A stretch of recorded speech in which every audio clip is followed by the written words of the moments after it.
बढ़िया जिंदगी जीने के लिए बड़ों के चरणों में प्रणाम करते हुए आशीर्वाद लेते रहिए। अच्छी बहू वही हैं जो सबसे पहले भोर में जागती हैं तो धरती माता को प्रणाम करती हैं, और रसोई में घुसती हैं तो अन्नपूर्णा माँ को प्रणाम करती हैं। पता नहीं आप करती हैं कि नहीं, जरूर करना। रात्रि का पहना हुआ वस्त्र कभी रसोई में पहन करके ना घुसना, प्रवेश मत करना। रात्रि में पहना हुआ वस्त्र बहुत अपवित्र होता है। रसोई भगवान का दिव्य मंदिर है, वहाँ शुचिता और प्रसन्नता के साथ, शुद्धता के साथ प्रवेश कीजिए। रसोई में जब प्रवेश करो तो उसकी चौखट को प्रणाम करें। चौखट तो होती नहीं है, देहली टाइप की तो होती ही है वहाँ।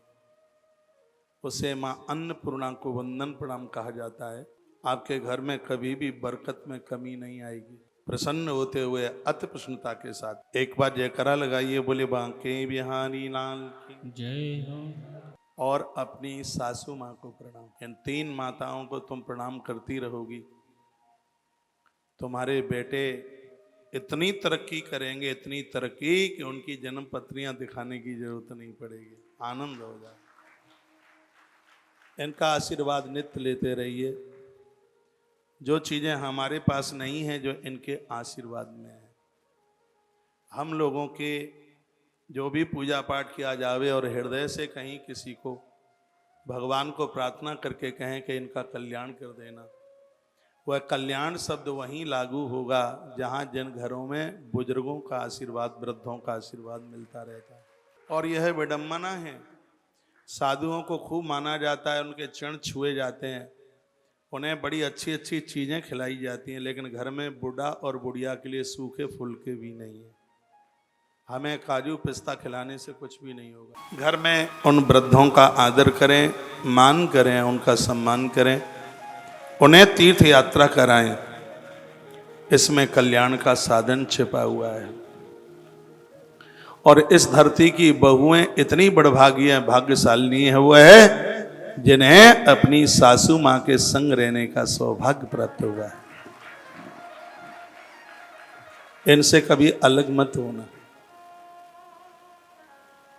संपूर्ण तीर्थों का दर्शन हो जाता है। सुबह जब आप अपने कमरे में से नहा धो के निकलती हो ना, ये बूढ़ी तुम्हारी सासू माँ उस समय मंदिर में कुछ न कुछ कुटरू मुटरू करती हुई दिखती है। सुबह बहू अपने कमरे में से बाहर निकल रही है और उसकी सासू माँ उस समय पूजा में बैठी है। उस समय आप उसे प्रणाम कर लेते हैं, धरती के सभी देवता राजी हो जाते हैं आपके प्रणाम से। ये नहीं है कि तुम अपने कमरे में से निकले और चाय बनाने के लिए घुस गए। माँ को, सासू ससुर को वंदन। आजकल तो बहुएं बिल्कुल घरों में भी माहौल बिल्कुल बेटी जैसा ही देखने को मिलता है। जो पोशाक आप अपने पियर में पहनती वही आजकल ससुराल में पहनती है।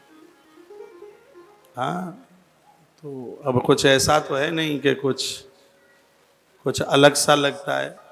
ठीक है, बढ़िया है, युग के हिसाब से ठीक है।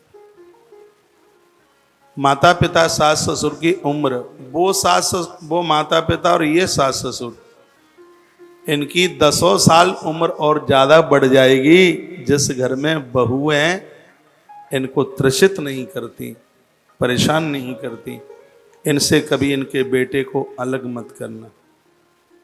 कभी कभी बेटा फूट फूट के रोता है, वो मम्मी पापा से अलग नहीं होना चाहता। बुरा मत मानिए, मेरी बहनें अपने आदमी को लेके अलग हो जाती हैं, और ये उन देवियों का बहुत बड़ा दुर्भाग्य होता है। पुण्यों में क्षीणता होती है।